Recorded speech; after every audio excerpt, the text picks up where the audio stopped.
جماعت اسلامی کے تحت حیدرآباد میں اسرائیل انڈیا مرد آباد جلسہ جاری ہے. آئیے آپ کو براہ راست یہ چلتے ہیں کہ جنگ بندی کا اعلان ہو جائے گا، لیکن پھر یہ ہوا کہ ایک طرح سے ڈونلڈ ٹرمپ بھتہ وصول کرنے آیا تھا، کسی سے 600 ارب، کسی سے 400 ارب، کسی سے 150 ارب ڈالر کا بھتہ وصول کر کے واپس چلا گیا.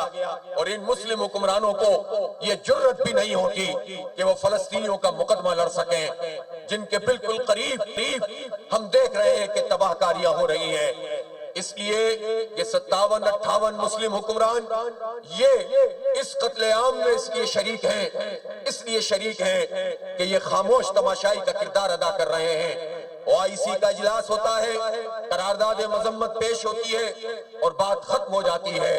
اس لیے میں کہنا چاہتا ہوں کہ اب پاکستان کو اپنا قائدانہ کردار ادا کرنا پڑے گا. الحمدللہ پاکستان نے اپنی فوجی طاقت کو بھی منوایا ہے.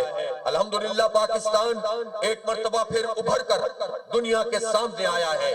اور اگر کوئی مایوسی یہاں موجود تھی، کوئی پریشانی یہاں موجود تھی اور انڈیا کے حوالے سے یہ بات تھی کہ وہ کوئی بہت طاقتور ملک ہے، اس کی ٹیکنالوجی زیادہ ہے، اس کے پاس طیارے بھی زیادہ ہیں اور وہ IT میں بھی ہم سے آگے ہے، تو شاید ہم انڈیا سے کبھی لڑ نہ سکیں.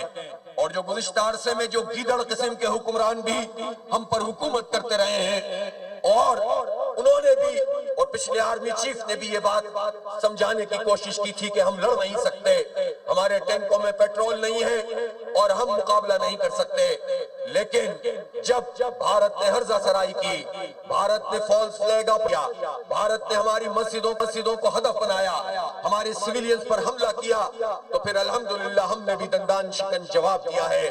انہوں نے ڈرون بھیجے، ہم نے وہ گرائے ہیں، انہوں نے طیارے بھیجے، ہم نے وہ گرائے ہیں، اور انہوں نے جب میزائل سے حملہ کیا ہے تو اس کے جواب میں جو حملہ ہوا ہے تو بھارت سر اٹھانے کے قابل نہیں رہا ہے.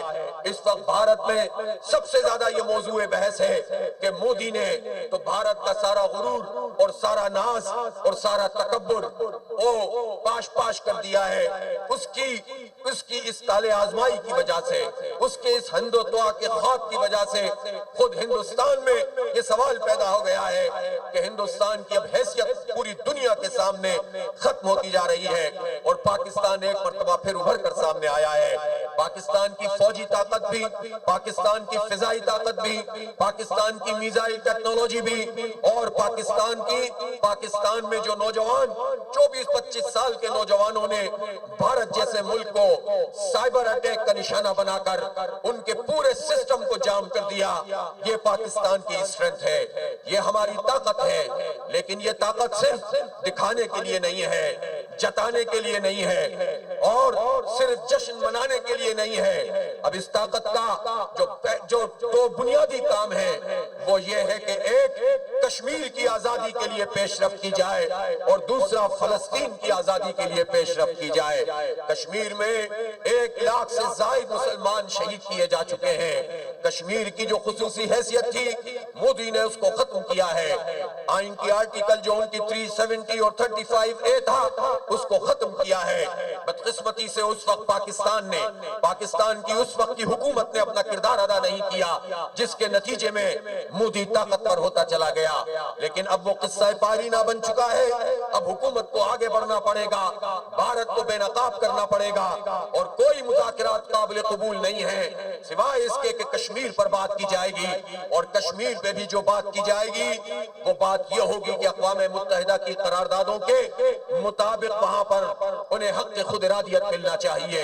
اس کے علاوہ ہمیں کوئی امن مذاکرات نہیں کرنے، کوئی تجارت کے مذاکرات نہیں کرنے. کشمیریوں کے حق کی بات کرنی ہے اور اسی طرح سے اپنے پانی کی بات کرنی ہے. پانی تو بھارت کو ویسے ہی کھولنا پڑے گا. اصل چیز کشمیریوں کی قربانیاں ہیں، ان قربانیاں کا سودا نہیں کرنے دیں گے. اس لیے میں حکمرانوں سے کہتا ہوں کہ بہت جشن منا لیا، اب کشمیر کے مسئلے کو ٹاپ پرائیورٹی پہ رکھو اور ساتھ ساتھ اس وقت جو مسئلہ فلسطین کا موجود ہے اور مسلم حکمرانوں کی بے حسی بھی موجود ہے تو پاکستان لیڈنگ رول ادا کرے. پاکستان کا وزیر اعظم تمام مسلم ممالک کے سربراہان کا اجلاس بلائیں اور اس کے ساتھ ساتھ فوجی سربراہان کا اجلاس بھی بلایا جائے. اسی طرح وہ سارے ممالک جو اس وقت بالآخر اسرائیل کے خلاف ایک موقف رکھتے ہیں. ہم خراج تحسین پیش کرتے ہیں ساؤتھ افریقہ کو جس نے اسے بے نقاب کر دیا اسرائیل کو اور عالمی عدالت میں اسے مجرم قرار دلوایا ہے.